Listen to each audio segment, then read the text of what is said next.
En 1857, dans une plantation isolée du comté de Wilkinson au Mississippi, un propriétaire terrien et ses 3 fils adultes ont disparu durant une seule nuit. 3 jours plus tard, leurs restes ont été retrouvés dans les cuves d'huile de la raffinerie de coton de la propriété.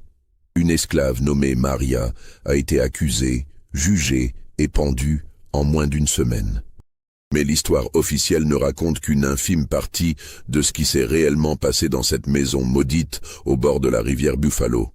Avant de continuer, abonne-toi à cette chaîne et dis-nous dans les commentaires de quelle ville tu nous écoutes. Cette histoire va te glacer le sang. Ce récit n'apparaît dans aucun manuel d'histoire. Les archives du tribunal ont été détruites lors d'un incendie suspect en 1863, juste avant l'arrivée des troupes de l'Union. Seuls quelques fragments de témoignages, des lettres privées retrouvées dans des greniers poussiéreux et les mémoires interdites d'un médecin de campagne permettent aujourd'hui de reconstituer les événements qui ont précédé cette nuit d'horreur absolue. Le comté de Wilkinson, dans le sud-ouest du Mississippi, était au milieu du XIXe siècle une région d'une richesse obscène, bâtie sur la sueur et le sang. Les plantations de coton s'étendaient sur des milliers d'hectares, alimentées par le travail forcé de milliers d'esclaves africains. La terre était fertile, les cours du coton étaient élevés, et les planteurs blancs vivaient dans un luxe qui rivalisait avec celui des aristocrates européens. La propriété Caldwell se trouvait à environ 15 kilomètres au nord-est de Woodville, la capitale du comté. C'était une exploitation de taille moyenne selon les standards locaux. 400 hectares de terre cultivée, 143 esclaves recensés, une maison principale de style néoclassique grec avec colonnes blanches, et plusieurs bâtiments annexes incluant les quartiers des esclaves, une forge, une écurie, et surtout, une raffinerie de coton équipée de cuves d'huile bouillante pour le traitement des fibres. La famille Caldwell était établie dans la région depuis 1820. Le patriarche, Tobias Caldwell, avait hérité la terre de son père et l'avait considérablement agrandie grâce à des mariages stratégiques et des acquisitions opportunistes durant la crise bancaire de 1837. À 59 ans en 1857, il était un homme imposant, le visage durci par des décennies de soleil et d'autoritarisme absolu. Sa réputation dans le comté était celle d'un maître sévère mais efficace, un homme qui ne tolérait aucun désordre sur ses terres. Ses 3 fils adultes vivaient avec lui dans la maison principale. L'aîné, Nathaniel, âgé de 34 ans, était déjà veuf et gérait les aspects commerciaux de l'exploitation. Le cadet, Josiah, 31 ans, supervisait le travail dans les champs avec une brutalité qui faisait trembler même les contremaîtres blancs. Le benjamin, Samuel, 28 ans, s'occupait de la partie technique, la maintenance des équipements, la raffinerie, les systèmes d'irrigation. La maison Caldwell respirait une atmosphère particulière. Les rares visiteurs qui y étaient invités remarquaient un silence pesant, une tension palpable qui semblait imprégner les murs même.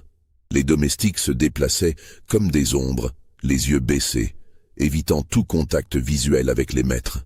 On entendait rarement des rires ou des conversations animées. Même les repas se déroulaient dans un mutisme presque complet, ponctué uniquement par le cliquetis des couverts en argent et les ordres brefs de Tobias. L'économie de la plantation reposait sur un système d'une violence méthodique. Le réveil sonnait avant l'aube, à 4h30 précises. Les esclaves disposaient de 20 minutes pour sortir des baraquements et se rassembler dans la cour. Ceux qui étaient en retard recevaient 10 coups de fouet, sans exception, sans justification acceptée. Le travail dans les champs durait jusqu'au coucher du soleil, avec une pause de 30 minutes à midi pour un repas de maïs bouilli et de graisse rance. Les punitions pour les infractions mineures étaient publiques et spectaculaires. Un regard trop direct vers un blanc valait 5 coups de fouet. Une réponse jugée insolente en valait 15. Une tentative d'évasion, si l'esclave était rattrapé vivant, signifiait la mutilation, l'amputation d'un pied ou d'une main, selon l'humeur de Tobias ce jour-là. Les corps marqués des esclaves Caldwell racontaient une histoire de terreur quotidienne, un langage de cicatrices que tous apprenaient à lire. Mais au-delà de cette violence visible, une autre forme d'horreur se déroulait dans l'ombre de la grande maison. Une horreur dont personne ne parlait ouvertement, mais que tous connaissaient. Une horreur incarnée par une femme nommée Maria. Maria n'était pas son vrai nom. Comme tous les esclaves de la plantation, elle avait été rebaptisée par ses propriétaires, dépouillée de son identité africaine. Elle avait environ 32 ans, en 1857, bien que personne ne connaisse sa date de naissance exacte. Elle avait été achetée lors d'une vente aux enchères à Natchez en 1843, arrachée à une plantation plus au nord, après que son précédent propriétaire eut fait faillite. Physiquement, Maria était une femme de stature moyenne, avec une musculature développée par des années de travail manuel intensif. Ses mains portaient les callosités typiques des travailleuses des champs, ses bras les marques indélébiles du fouet. Son visage, autrefois peut-être beau, était désormais fermé, durci par une souffrance indicible. Mais c'étaient ses yeux qui marquaient ceux qui osaient les regarder. Des yeux d'un noir profond, dans lesquels on ne lisait plus aucune émotion identifiable, comme si quelque chose d'essentiel en elle s'était éteint depuis longtemps. Dès son arrivée sur la plantation Caldwell, Maria avait été assignée au travail domestique dans la maison principale. Ce qui aurait pu sembler un privilège par rapport au travail épuisant des champs était en réalité une condamnation à une forme différente d'enfer. Car Tobias Caldwell et ses fils considéraient les femmes esclaves de la maison comme faisant partie de leurs droits de propriété les plus intimes. Les premières violences ont commencé quelques jours après l'arrivée de Maria. Nathaniel l'a convoqué dans sa chambre sous prétexte qu'il avait besoin d'aide pour ranger des documents. Ce qui s'est passé ce soir-là n'a jamais été consigné officiellement, mais les cris étouffés qui ont filtré à travers les murs épais de la maison principale ont raconté leur propre histoire aux autres esclaves terrifiés dans leur quartier. Les semaines suivantes ont établi un schéma qui allait se répéter pendant 14 années. Maria était régulièrement appelée dans les chambres des hommes Caldwell, toujours sous des prétextes transparents de tâches domestiques urgentes. Elle ne résistait jamais. Elle avait vu ce qui arrivait aux femmes qui résistaient. Sarah, une jeune esclave de 18 ans qui avait tenté de repousser Josiah, avait été fouettée jusqu'à l'inconscience, puis vendue à un marchand itinérant réputé pour fournir les bordels les plus sordides de la Nouvelle-Orléans. Mais l'horreur ne s'arrêtait pas à ces violences nocturnes. En 1846, Maria est tombée enceinte. Les autres esclaves avaient remarqué son ventre qui s'arrondissait, son visage qui prenait cette expression à la fois terrifiée et résignée commune à toutes les femmes esclaves dans sa situation. Personne ne savait avec certitude qui était le père parmi les hommes Caldwell et personne n'osait poser la question. L'enfant, une fille, est née en février 1847. Maria l'a appelée Grace dans le secret de son cœur, bien que sur les registres de la plantation, elle soit simplement inscrite comme « fille de Maria, propriété de T. Caldwell ». Pendant 3 mois, Maria a allaité son bébé dans les rares moments où on lui permettait de quitter la maison principale. Elle la berçait en chantant doucement des mélodies dans une langue que plus personne sur la plantation ne comprenait, des fragments de mémoire d'un monde perdu. Puis, par une matinée de mai 1847, Grace a disparu. Maria avait laissé le bébé endormi dans son berceau improvisé dans les quartiers des esclaves avant de retourner à ses tâches dans la maison principale. Quand elle est revenue à midi, le berceau était vide. Paniquée, elle a cherché partout, interrogeant frénétiquement les autres esclaves. Personne n'avait rien vu. L'enfant s'était volatilisé comme si elle n'avait jamais existé. Maria a couru jusqu'à la maison principale et a osé l'impensable. Elle a frappé à la porte du bureau de Tobias et est entrée sans attendre de réponse. Elle l'a supplié de l'aider à retrouver sa fille, des larmes coulant sur son visage. Tobias l'a regardée avec une expression de surprise authentique, puis de dédain glacial. « Retourne à ton travail », a-t-il dit simplement. « Mais mon bébé, tu n'as pas de bébé, tu as une tâche à accomplir. Si tu perds encore du temps avec ces sottises, je te fais fouetter. Maintenant sors. » Maria a passé les jours suivants dans un état de détresse absolue. Elle ne mangeait plus, ne dormait plus, demandant inlassablement aux autres esclaves s'ils avaient vu ou entendu quoi que ce soit. Mais le silence était total. C'était comme si Grace avait été effacée de la réalité elle-même. Ce n'est que 3 semaines plus tard qu'une vieille esclave nommée Patience, qui travaillait aux cuisines depuis 40 ans, a osé murmurer quelques mots à Maria alors qu'elles étaient seules près du puits. « Arrête de chercher, petite, tu ne la retrouveras pas. »« Que veux-tu dire? Où est-elle » Patience a regardé autour d'elle avec nervosité avant de répondre dans un souffle à peine audible. « Elle a été vendue. Le marchand est venu la nuit. J'ai vu le maître Nathaniel lui remettre un paquet enveloppé dans une couverture. J'ai entendu des pleurs de bébé, puis ils sont partis. » Maria a senti quelque chose se briser définitivement en elle ce jour-là. Sa fille avait été arrachée de ses bras et vendue alors qu'elle n'avait que 3 mois. Vendue à qui? Pour quelle destination? Elle ne le saurait jamais. L'enfant était parti, avalé par le système impitoyable du commerce d'esclaves, qui séparait les familles aussi facilement qu'on sépare le grain de l'ivraie. Les années qui ont suivi ont transformé Maria en une personne différente. L'esclave qui avait encore conservé une étincelle d'humanité, qui avait encore osé espérer, a progressivement disparu.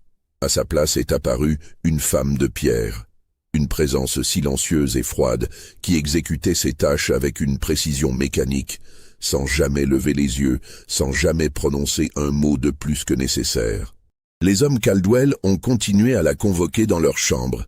Elle continuait à obéir sans résistance apparente. Mais quelque chose avait changé dans la qualité de son silence. C'était un silence qui avait du poids, qui remplissait les pièces comme une présence tangible. Certains des esclaves plus sensibles affirmaient qu'ils pouvaient sentir quelque chose d'étrange émaner d'elle. Quelque chose qui les mettait mal à l'aise sans qu'ils puissent expliquer pourquoi. En 1850, Maria est tombée enceinte une 2e fois. Cette fois, elle n'a montré aucune émotion visible. Pas de joie, pas de peur, rien. Elle a continué son travail jusqu'au dernier moment, son ventre gonflé dissimulé sous ses vêtements usés. L'enfant, un garçon, est né en janvier 1851. Maria l'a appelé Samuel, dans l'intimité de son esprit brisé, un nom qu'elle ne prononcerait jamais à voix haute. Cette fois, elle savait ce qui allait se passer. Elle n'a pas établi de lien affectif avec l'enfant. Elle l'a nourri, l'a gardé en vie, mais c'était tout. Son cœur était devenu un désert glacé où plus rien ne pouvait pousser. Et comme prévu, en avril 1851, le bébé a disparu. Maria n'a posé aucune question. Elle est retournée à son travail le lendemain, comme si rien ne s'était passé. Mais les autres esclaves avaient commencé à remarquer quelque chose de troublant.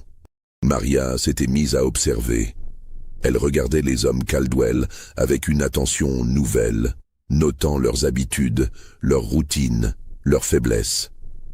Elle étudiait la disposition de la maison, les horaires des domestiques, les moments où chaque membre de la famille se trouvait seul et vulnérable. Elle écoutait aussi. Lors des repas qu'elle servait, elle captait des bribes de conversation.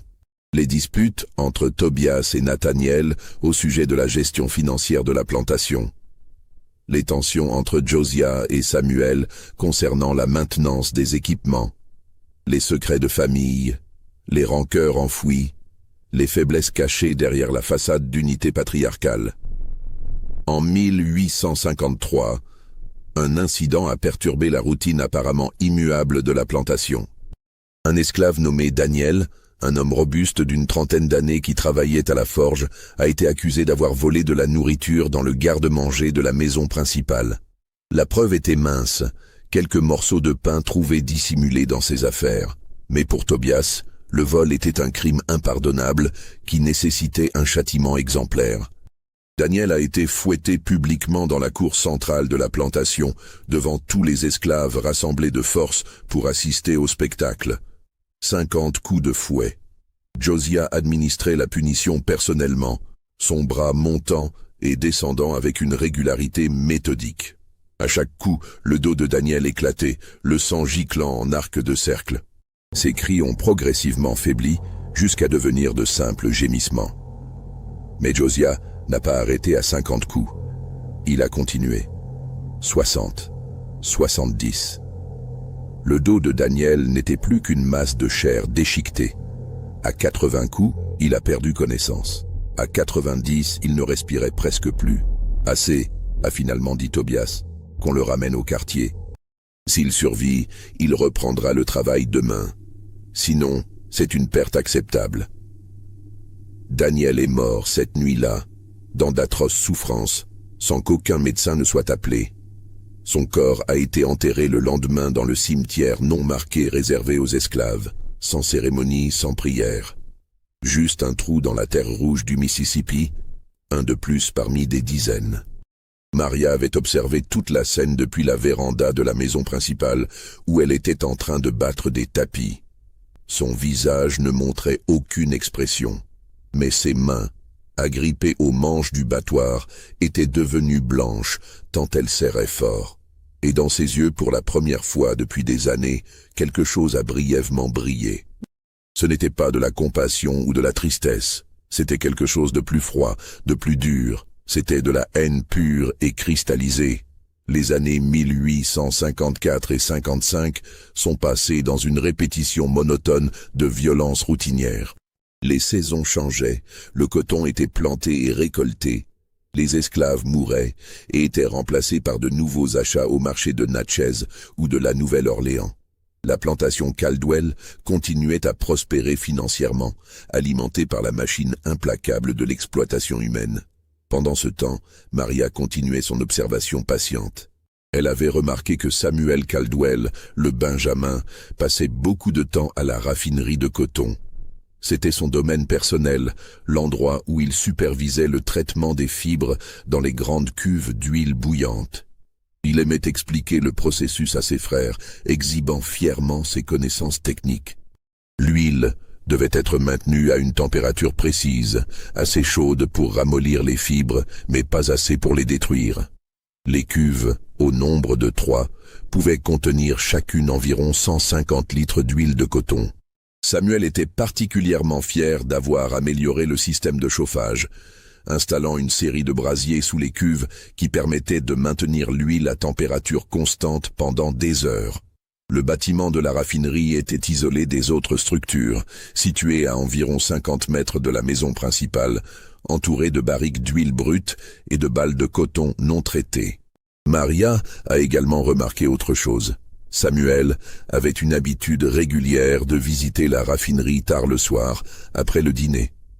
Il prétendait vérifier que tout était en ordre pour le lendemain, mais les autres esclaves savaient la vraie raison. Il emmenait souvent une jeune esclave avec lui, sous prétexte de lui montrer le fonctionnement des équipements. Ce qui se passait ensuite dans l'intimité de la raffinerie, plongée dans la pénombre, n'était un secret pour personne. En 1856, un événement extérieur a commencé à créer des tensions nouvelles sur la plantation. Les débats politiques autour de l'esclavage s'intensifiaient dans tout le pays. Le parti républicain nouvellement formé gagnait en influence dans le Nord, porteur d'un message abolitionniste qui terrifiait les planteurs du Sud. Des rumeurs circulaient sur des révoltes d'esclaves dans d'autres États, sur des complots déjoués, sur des fuites vers le nord facilitées par ce qu'on appelait le Underground Railroad. Tobias est devenu plus paranoïaque. Il a renforcé la surveillance, institué des couvre-feux plus stricts, interdit tout rassemblement d'esclaves non supervisés. Les punitions pour infractions mineures sont devenues encore plus sévères. L'atmosphère sur la plantation, déjà oppressante, est devenue suffocante. Si ces révélations te donnent des frissons, mets un pouce en l'air et dis-nous dans les commentaires ce que tu penses qu'il va se passer. L'histoire ne fait que commencer. Au printemps 1857, un nouveau facteur est venu perturber l'équilibre précaire de la plantation Caldwell. Nathaniel, l'aîné des fils, avait développé une obsession particulière pour une jeune esclave récemment acquise, nommée Rachel. Elle avait 17 ans, un visage fin et des yeux qui n'avaient pas encore été complètement éteints par les horreurs du système. Nathaniel a commencé à la convoquer dans sa chambre presque chaque nuit.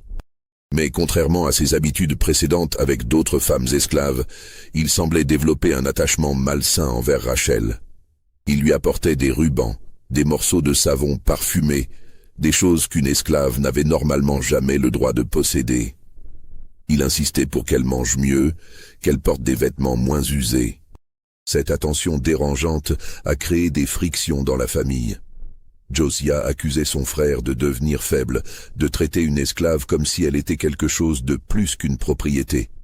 Samuel, quant à lui, regardait Rachel avec une convoitise de plus en plus évidente, frustré de ne pas pouvoir toucher à ce que son frère aîné avait revendiqué pour lui-même. Tobias observait tout cela avec un déplaisir croissant. Pour lui, les esclaves étaient des outils, rien de plus. L'attachement de Nathaniel représentait une faiblesse dangereuse, une fissure dans l'autorité patriarcale qui maintenait l'ordre sur la plantation.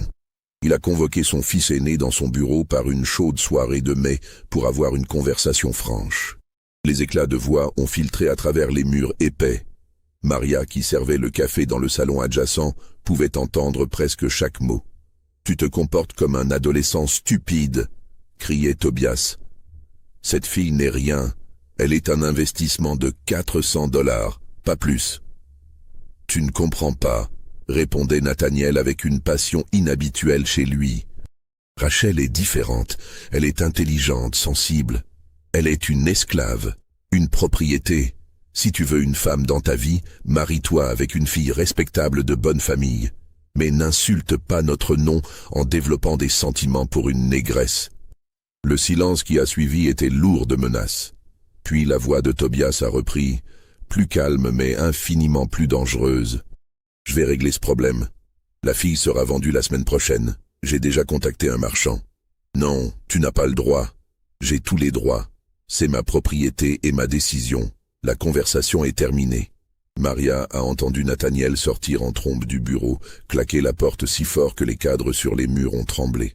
Elle a continué son travail impassible, mais son esprit enregistrait chaque information, chaque détail de la dynamique familiale qui se fissurait. Les jours suivants, l'atmosphère dans la maison est devenue électrique. Nathaniel ne parlait plus à son père, prenant ses repas en silence, le regard fixé sur son assiette. Josiah et Samuel observèrent le conflit avec un mélange d'amusement et de malaise. Rachel elle-même semblait pétrifiée de terreur, consciente qu'elle était au centre d'une tempête qu'elle n'avait aucun pouvoir d'influencer. Le mercredi 12 juin 1857, le marchand d'esclaves est arrivé comme prévu. C'était un homme corpulent nommé Hiram Jeffries, connu dans toute la région pour sa cruauté et son absence totale de scrupules. Il inspectait la marchandise avec l'œil d'un expert, examinant les dents de Rachel, tâtant ses bras et ses jambes, vérifiant qu'elle n'avait pas de maladie visible. Nathaniel est sorti de la maison en courant, le visage déformé par une rage impuissante. « Ne fais pas ça, père, je t'en supplie. » Tobias l'a regardé avec un mépris glacial. « Retourne dans la maison, tu te ridiculises. Je ne te le pardonnerai jamais. Tu me remercieras quand tu seras revenu à la raison. » Rachel a été emmenée dans la charrette de Jeffries, les poignets liés, pleurant silencieusement. Nathaniel a regardé la scène, les poings serrés, des larmes de rage coulant sur ses joues. Puis, il est retourné dans la maison et s'est enfermé dans sa chambre. Il n'en est pas sorti pendant 3 jours. Cet incident a créé une rupture irréparable dans la famille Caldwell. Nathaniel parlait à peine à son père, et quand il le faisait, c'était avec une hostilité à peine contenue. Josiah et Samuel, voyant l'opportunité de gagner la faveur paternelle, sont devenus encore plus zélés dans leur brutalité envers les esclaves, comme pour prouver qu'eux, au moins, comprenaient la nature véritable de leur position. C'est dans ce contexte de tension familiale que Maria a commencé à mettre en œuvre un plan qu'elle mûrissait depuis des années. Un plan d'une audace et d'une horreur inimaginables. Un plan qui nécessitait une préparation minutieuse, une patience infinie et une absence totale de pitié. Elle a commencé par se rapprocher subtilement de Samuel. Pas de manière évidente, mais en se rendant indispensable lors de ses visites nocturnes à la raffinerie. Elle apprenait le fonctionnement des équipements, posait des questions apparemment innocentes sur les températures de l'huile, sur la résistance des cuves, sur les procédures de sécurité. Samuel, flatté d'avoir une audience attentive, répondait avec un enthousiasme pédant à chacune de ces questions. Maria a également commencé à observer les habitudes de sommeil de la famille. Tobias se couchait invariablement à 10 heures précises, dans sa chambre au premier étage. Nathaniel, toujours enfermé dans sa mélancolie, restait souvent éveillé jusqu'à minuit, buvant du whisky dans sa chambre. Josiah dormait profondément, sa conscience apparemment imperméable aux horreurs qu'il infligeait durant la journée. Samuel était le plus imprévisible, se levant parfois en pleine nuit pour vérifier la raffinerie ou pour chercher une esclave qu'il avait décidé de torturer. Elle a aussi commencé à collecter de petites quantités de laudanum, un opiacé largement utilisé à l'époque pour traiter la douleur et l'insomnie. La plantation en avait toujours un stock important dans l'armoire médicale de Tobias. Maria en prenait de minuscules doses à chaque fois qu'elle nettoyait le bureau, des quantités si petites qu'elles ne seraient jamais remarquées. En quelques mois, elle a accumulé assez de laudanum pour endormir profondément plusieurs hommes adultes. Le soir du 27 août 1857, tous les éléments du plan de Maria étaient en place. C'était une nuit sans lune, chaude et étouffante comme seul le Mississippi peut l'être en plein été. L'humidité rendait l'air presque solide, et même les insectes semblaient trop épuisés pour faire du bruit. Le dîner ce soir-là s'est déroulé dans un silence encore plus pesant que d'habitude. Tobias mangeait méthodiquement, mastiquant chaque bouchée 32 fois comme le recommandèrent les médecins de l'époque. Nathaniel touchait à peine à son assiette, son regard fixé sur un point au-delà de la fenêtre. Josiah dévorait sa nourriture avec son appétit habituel, sans remarquer la tension qui imprégnait la pièce. Samuel, quant à lui, observait Maria avec une attention particulière alors qu'elle remplissait les verres de vin.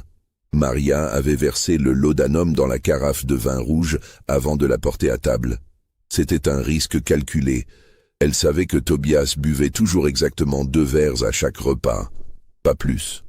Nathaniel en buvait habituellement 3 ou 4, noyant son chagrin dans l'alcool. Josiah vidait souvent une demi-carafe à lui seul. Samuel était plus modéré, se limitant généralement à 1 verre. Le dosage devait être précis. Trop de laudanum et les hommes tomberaient immédiatement dans un sommeil suspect, alertant peut-être l'un d'entre eux avant qu'il ne soit trop tard.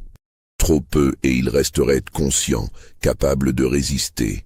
Maria avait calculé la dose pour qu'elle agisse progressivement, induisant une somnolence croissante que les hommes attribueraient à la chaleur oppressante et à la fatigue de la journée.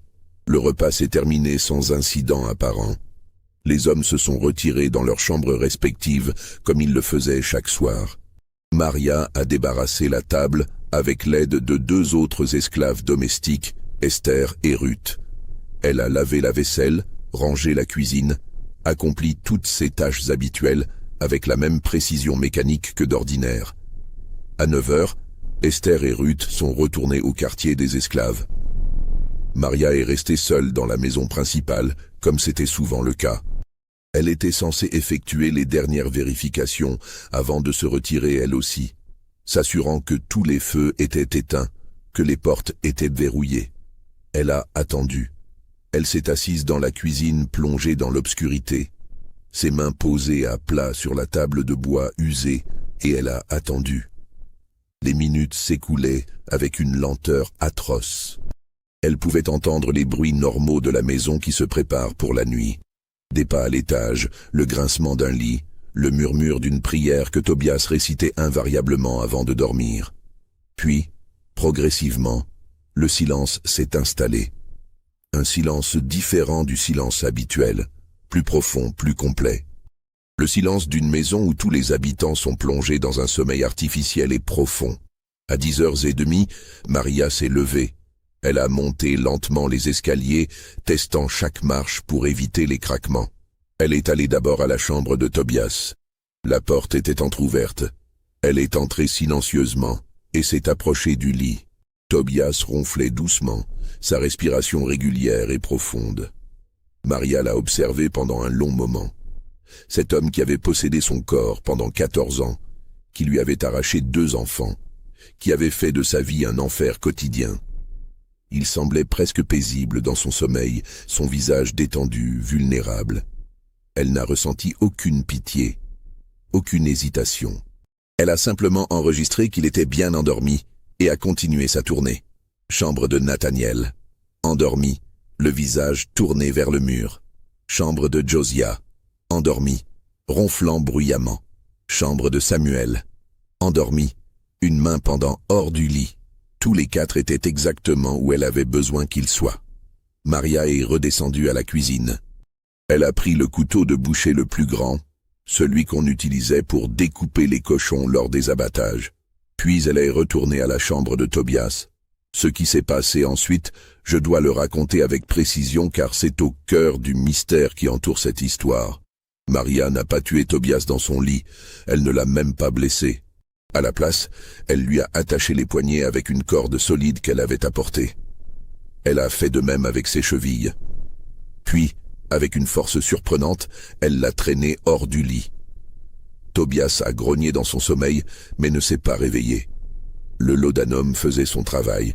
Maria l'a traîné hors de la chambre, le long du couloir, puis en bas des escaliers. Sa tête a cogné contre chaque marche avec un bruit sourd. Elle l'a traîné à travers le salon, la cuisine, puis dehors par la porte de derrière. Elle a répété l'opération avec Nathaniel, puis avec Josiah, puis avec Samuel. 4 corps endormis, ligotés, traînés un par un dans l'obscurité étouffante de la nuit du Mississippi. C'était un travail épuisant, mais Maria semblait possédée d'une force surhumaine, alimentée par 14 années de rage comprimée. Elle les a traînés jusqu'à la raffinerie de coton. Le bâtiment était plongé dans l'obscurité. Maria connaissait parfaitement la disposition des lieux grâce à ses observations minutieuses des derniers mois. Elle a allumé une lampe à huile, projetant des ombres dansantes sur les murs de bois. Les 3 grandes cuves se dressaient au centre de la pièce, leur forme cylindrique massive dominant l'espace. Maria a commencé à rallumer les brasiers sous les cuves. Samuel avait expliqué qu'il fallait environ 2 heures pour que l'huile atteigne la température de traitement optimale, autour de 150 degrés. Mais Maria n'avait pas besoin de 150 degrés. Elle avait besoin de beaucoup plus. Elle a alimenté les brasiers avec du charbon en quantité excessive, créant des flammes intenses sous chaque cuve. Puis elle a attendu, assise sur un tabouret, regardant les 4 hommes toujours endormis alignés sur le sol de terre battu de la raffinerie. C'est à ce moment, vers minuit, que Tobias a commencé à se réveiller. L'effet du laudanum s'estompait progressivement. Ses yeux se sont ouverts lentement, son esprit confus essayant de comprendre où il se trouvait. Il a vu le plafond de bois de la raffinerie, éclairé par la lueur vacillante des flammes. Il a senti la chaleur intense qui émanait des brasiers. Il a tenté de bouger et a réalisé avec un choc qu'il était ligoté. « Qu'est-ce que... » Sa voix était pâteuse, sa langue épaisse. Il a tourné la tête et a vu ses 3 fils allongés près de lui, encore inconscients. Puis son regard s'est levé et il a vu Maria, debout près des cuves, le regardant avec une expression indéchiffrable. « Maria, qu'est-ce qui se passe? Détache-moi immédiatement. » Elle n'a pas répondu. Elle a simplement continué à le regarder. « Je t'ai donné un ordre. Détache-moi. » Le ton de Tobias montait, l'autorité habituelle se mêlant maintenant à une pointe de peur. Il commençait à comprendre que quelque chose de très anormal était en train de se produire. « Tu vas regretter ça, esclave. Tu vas souffrir comme personne n'a jamais souffert. Détache-moi maintenant. » Maria s'est approchée lentement. Elle s'est accroupie près de lui, son visage à quelques centimètres du sien. Quand elle a parlé, sa voix était basse, presque un murmure, mais chargée d'une intensité qui a glacé le sang de Tobias. Ma première fille s'appelait Grace. Elle avait 3 mois quand ton fils l'a vendue. Mon deuxième fils s'appelait Samuel. Il avait 3 mois lui aussi quand il a disparu. Est-ce que tu te souviens d'eux? Est-ce que tu te souviens de leur visage, de leurs pleurs? Tobias la regardait avec des yeux écarquillés, incapable de parler. Bien sûr que non, pour toi il n'était rien, moins que rien. Des inconvénients à éliminer. Maria, écoute. J'ai écouté pendant 14 ans, maintenant c'est ton tour d'écouter. À cet instant, Nathaniel a grogné et a ouvert les yeux, puis Josiah, puis Samuel.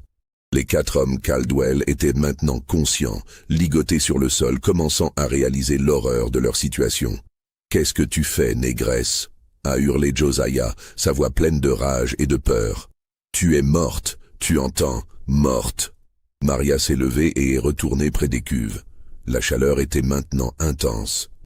L'huile dans les cuves commençait à frémir, de petites bulles se formant à la surface. « Tu nous as drogués !» a crié Samuel, son visage déformé par la panique. C'était dans le vin. Père, elle nous a empoisonnés. Nathaniel, le plus calme des 4, a essayé une approche différente. Maria, réfléchis à ce que tu fais. Si tu nous détaches maintenant, je te promets qu'on oubliera tout ça. On dira que c'était un malentendu. Tu ne seras pas puni. Maria a ri.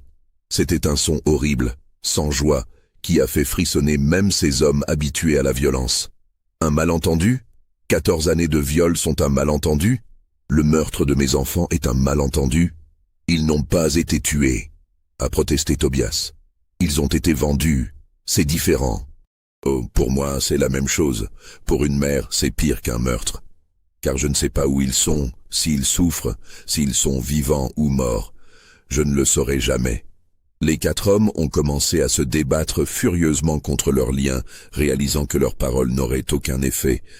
Mais Maria avait fait des nœuds solides, enseignés par un vieux marin esclave qui avait travaillé sur des bateaux avant d'être vendu aux plantations. L'huile bouillait maintenant franchement.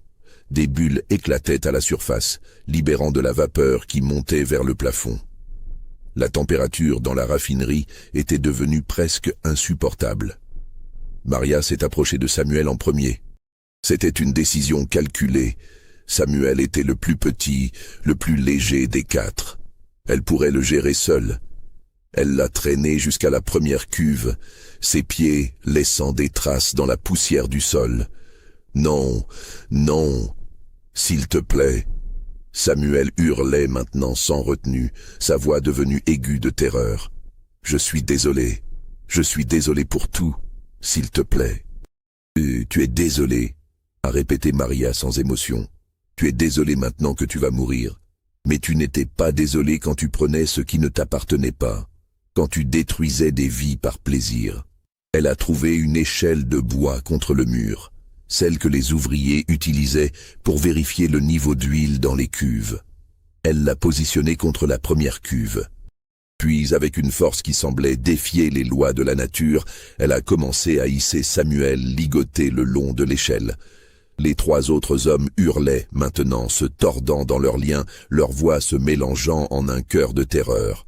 Mais la raffinerie était isolée, loin des quartiers des esclaves et de toute autre habitation. Personne ne pouvait les entendre. Maria a réussi à positionner Samuel au sommet de l'échelle, au bord de la cuve. La vapeur montait en tourbillon autour de lui. Il pouvait sentir la chaleur intense de l'huile bouillante juste en dessous. « Grace », a dit Maria simplement. Puis elle a poussé. Samuel est tombé dans la cuve avec un bruit sourd, immédiatement suivi d'un hurlement d'agonie qui n'avait rien d'humain. C'était un son primordial, un cri qui semblait venir des profondeurs les plus primitives de l'existence. Son corps a convulsé violemment dans l'huile bouillante, ses membres ligotés s'agitant dans une danse macabre. Sa peau a commencé à se dissoudre instantanément, se détachant de la chair comme du papier mouillé. Le hurlement a duré peut-être 20 secondes, peut-être une éternité. Puis il s'est arrêté brusquement, remplacé par un gargouillement horrible alors que l'huile bouillante remplissait ses poumons. Les 3 autres hommes étaient maintenant dans un état de panique absolue. Josiah pleurait ouvertement, des larmes et de la morve coulant sur son visage. Nathaniel avait vomi sur lui-même. Tobias, même dans sa terreur, essayait encore de maintenir une façade de contrôle. « Tu ne t'en tireras pas », a-t-il dit d'une voix tremblante. « Ils te pendront. Tu brûleras en enfer pour l'éternité. » Maria l'a regardé. « L'enfer? J'y vis déjà depuis 14 ans. » Elle est retournée chercher Josiah. Celui-ci a tenté de se débattre avec une force désespérée, roulant sur lui-même, essayant de s'éloigner d'elle. Mais il était toujours sous l'effet résiduel du laudanum, ses mouvements maladroits et non coordonnés. Maria l'a saisi par les chevilles et l'a traîné vers la 2e cuve. « Je te donnerai de l'argent », criait Josiah. « Je te donnerai ta liberté. Je ferai de toi une femme libre. Tu pourras partir. Ta liberté n'est pas à toi de donner. Tu me l'as volée, tout comme tu as volé la vie de mes enfants. » Le processus s'est répété. L'échelle, l'ascension pénible, le positionnement au bord de la cuve et la chute. Les hurlements de Josiah étaient si intenses qu'ils semblaient faire vibrer les murs même de la raffinerie. Son corps a convulsé encore plus violemment que celui de Samuel, peut-être parce qu'il était plus grand, plus fort, capable de résister un peu plus longtemps avant que la mort ne vienne finalement le prendre. Il restait 2 hommes, Tobias et Nathaniel, père et fils. Maria a regardé les 2 hommes restants. Elle a vu Nathaniel qui pleurait, non pas de peur pour lui-même, mais de ce qu'il venait de voir arriver à ses frères.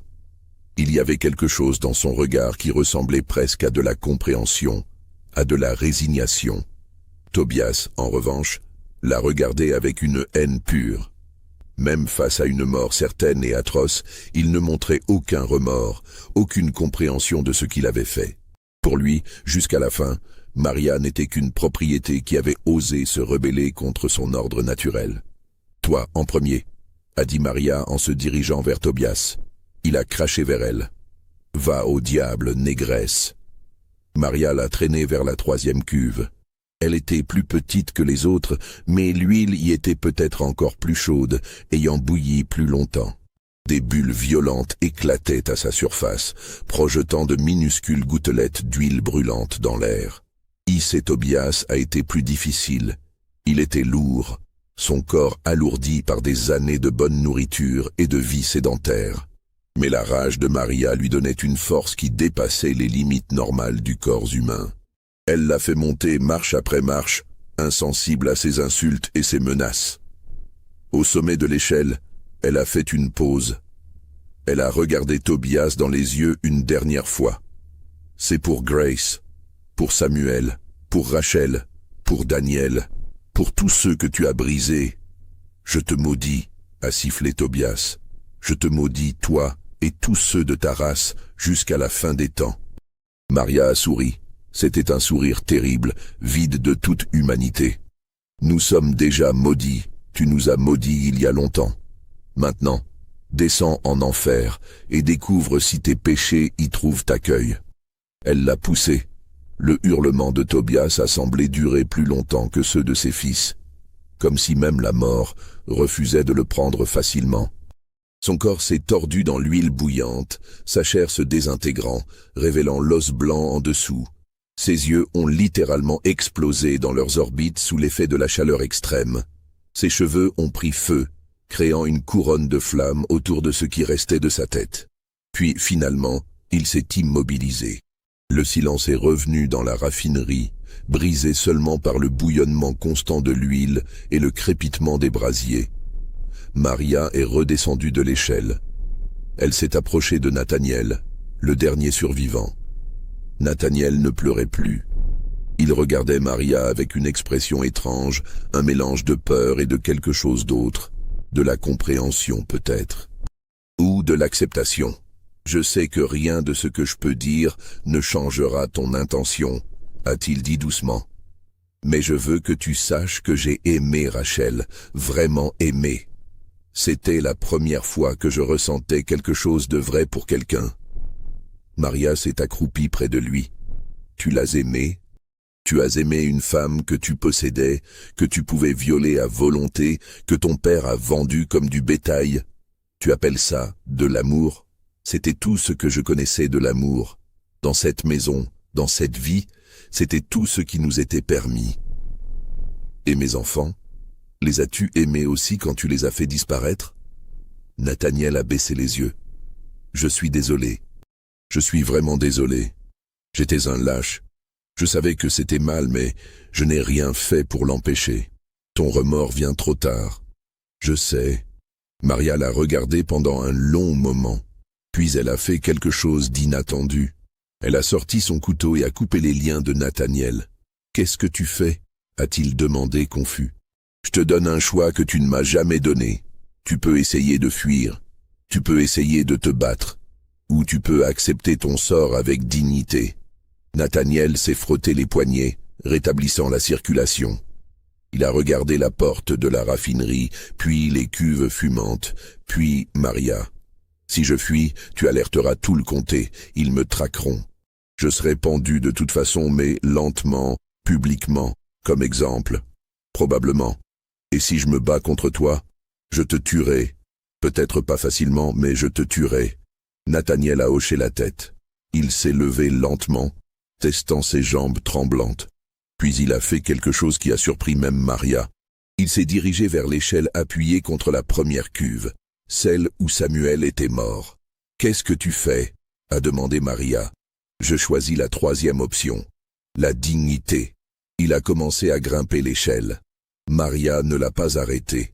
Elle l'a regardé monter, marche après marche, jusqu'à ce qu'il atteigne le sommet. Il s'est tenu là, regardant l'huile bouillante en dessous. « Est-ce que tu crois en Dieu, Maria » a-t-il demandé. « Je ne sais plus. Moi non plus. Mais s'il existe, j'espère qu'il sera plus miséricordieux que nous ne l'avons été. » Puis Nathaniel a sauté. Le soleil s'est levé sur la plantation Caldwell le matin du 28 août 1857. Les esclaves se sont rassemblés dans la cour comme d'habitude, attendant les ordres de la journée. Mais aucun contremaître n'est apparu. Aucun membre de la famille Caldwell n'est sorti de la maison principale. Vers 8 heures, le contremaître principal, un homme blanc nommé Robert Hayes, est arrivé de sa propre habitation à quelques kilomètres de là. Il a trouvé les esclaves attendant dans une confusion croissante. Il est entré dans la maison principale et l'a trouvée vide.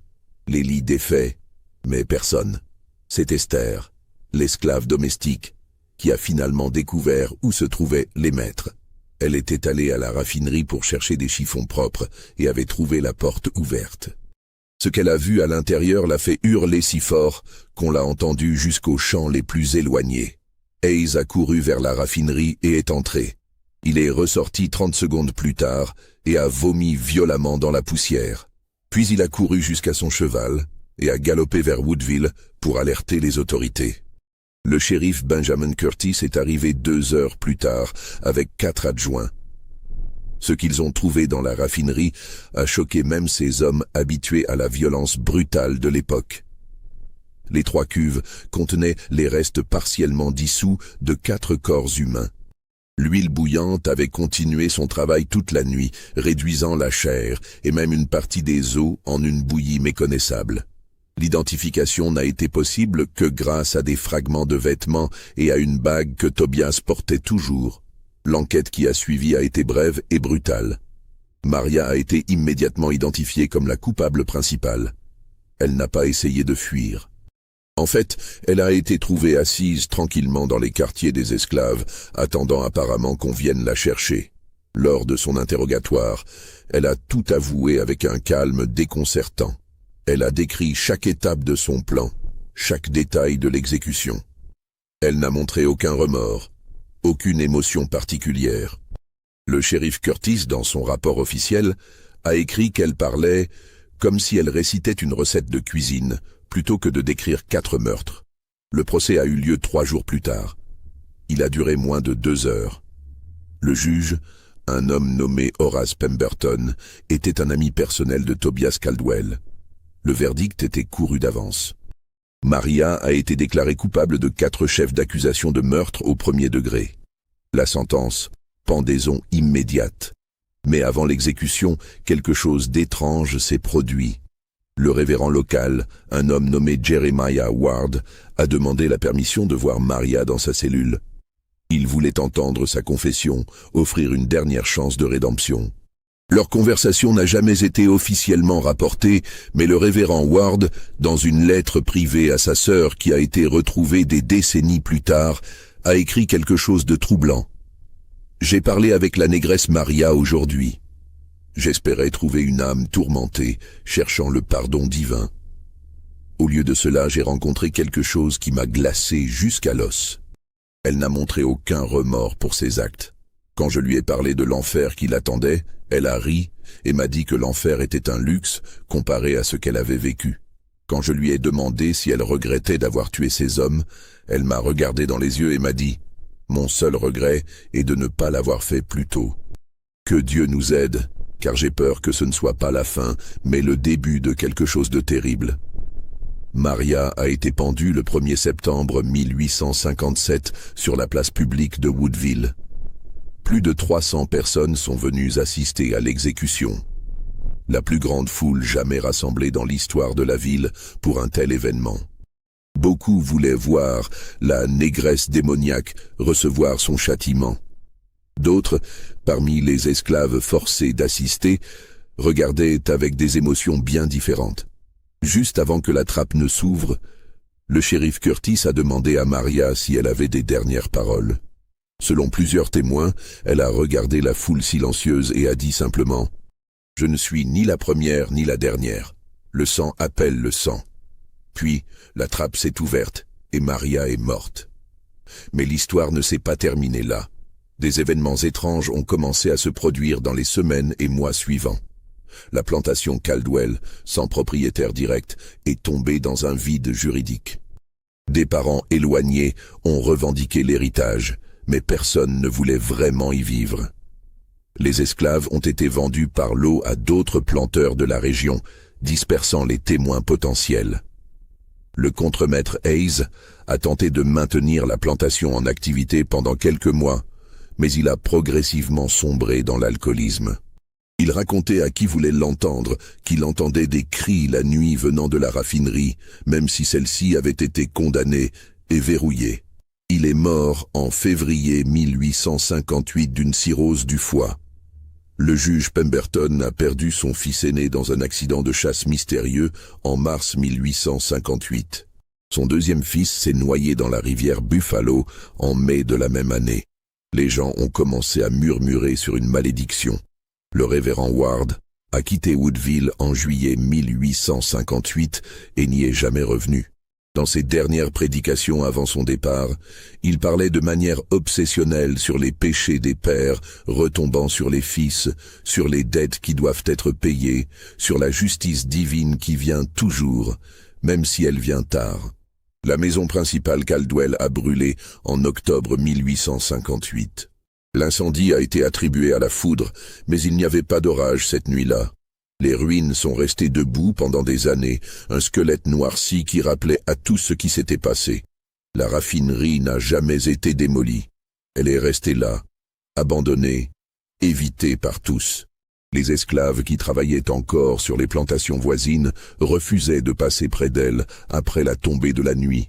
Ils parlaient de lumières étranges, vues à travers les fenêtres brisées, de bruits qui ressemblaient à de l'huile bouillante, de silhouettes qui se déplaçaient dans l'obscurité. En 1863, durant la guerre de sécession, un groupe de soldats de l'Union campant dans la région a décidé d'utiliser la raffinerie abandonnée comme abri temporaire. 3 d'entre eux sont entrés. Aucun n'en est ressorti vivant. Leurs camarades, en les cherchant le lendemain, les ont trouvés morts à l'intérieur, leurs visages déformés par une terreur inexplicable. Le médecin militaire n'a trouvé aucune cause évidente de décès. Pas de blessure, pas de poison détectable. Le bâtiment a finalement été démoli en 1868 par ordre du gouvernement de reconstruction, mais même les ouvriers embauchés pour la tâche ont refusé de travailler plus de quelques heures par jour. Ils parlaient de malaise inexplicable, de nausées, d'un sentiment de terreur qui les submergeait sans raison. Aujourd'hui, il ne reste rien de la plantation Caldwell. Le terrain a été divisé et revendu plusieurs fois. Des maisons modernes s'y dressent maintenant, leurs occupants ignorant généralement l'histoire sombre du lieu. Les archives officielles sur l'affaire Maria sont fragmentaires, beaucoup ayant été perdues ou détruites durant la guerre. Mais les histoires persistent.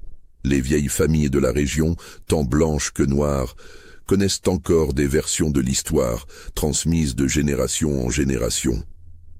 Elles diffèrent dans les détails, mais l'essentiel reste le même. Une femme poussée au-delà de toute limite humaine, qui a pris une terrible vengeance. Certains disent que Maria a agi seule, motivée uniquement par sa propre souffrance. D'autres murmurent qu'elle faisait partie d'un réseau secret d'esclaves qui planifiait des actes de résistance, que sa vengeance était un signal, un message aux autres planteurs. Il y a des limites à ce que l'humanité peut endurer. D'autres encore parlent de documents cachés, de lettres jamais envoyées, de témoignages supprimés qui pourraient révéler d'autres vérités sur ce qui s'est vraiment passé cette nuit d'août 1857. Ils parlent de complices jamais identifiés, de motivations plus complexes qu'une simple vengeance personnelle. Le docteur William Thatcher, un médecin de campagne qui a pratiqué dans le comté de Wilkinson de 1850 à 1875, a laissé des mémoires privées qui n'ont été découvertes qu'en 1923. Dans ces pages, il mentionne l'affaire Maria et écrit quelque chose de troublant. « J'ai examiné les corps, ou ce qu'il en restait, des hommes Caldwell.